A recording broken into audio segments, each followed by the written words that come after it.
சங்கரன்கோவிலில் ration கடை ஊழியர்கள் ஆர்ப்பாட்டம். தென்காசி மாவட்டம் சங்கரன்கோவில் பாடா பிள்ளையார் கோவில் முன்பு தென்காசி மாவட்ட தமிழ்நாடு அரசு நியாய விலைக் கடை பணியாளர் சங்கம் சார்பில் சம வேலைக்கு சம ஊதியம், எடையாளர் நியமனம், அத்தியாவசிய பொருட்களை பொட்டலமாக வழங்க வேண்டும் என்பது உள்ளிட்ட பல்வேறு கோரிக்கைகளை வலியுறுத்தி ஆர்ப்பாட்டம் நடைபெற்றது. ஆர்ப்பாட்டத்திற்கு மாநில துணைத் தலைவர் காளிராஜ் பாண்டியன் தலைமை வகித்தார். மாவட்ட செயலாளர் முருகன், மாவட்ட துணைத் தலைவர் சங்கர் ஆகியோர் முன்னிலை வகித்தனர்.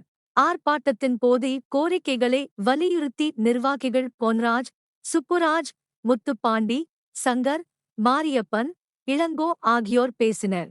ஆர்ப்பாட்டத்தில் சங்கரன்கோவில், வாசுதேவநல்லூர், கடையநல்லூர், தென்காசி, ஆலங்குளம் உள்ளிட்ட பல்வேறு பகுதிகளில் இருந்து ஏராளமான ரேஷன் கடை பணியாளர்கள் கலந்து கொண்டனர். நின்று முதல்ல அதுக்கு லோடுமேன் கிடையாது.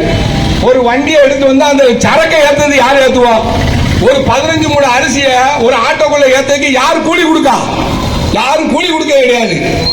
அதுக்கு நாங்க கொடுக்கக்கூடிய இளைஞர்களுக்கு அவருக்கு எவ்வளவு சம்பளம் கொடுக்குமோ, அவர் வயசானவர் இருந்தா அவருக்கு எத்தனை முறையை ஏத்திடுவாரு. சரி, அத்தனை முடி அந்த வாகனத்துல ஏத்தி கொண்டு போய் ஒவ்வொரு தெருவிலையும் ஒவ்வொரு வீட்லையும் வெயில் அடிக்கும். அப்படின்னா நாங்களாம் மனுஷன் கிடையாதா?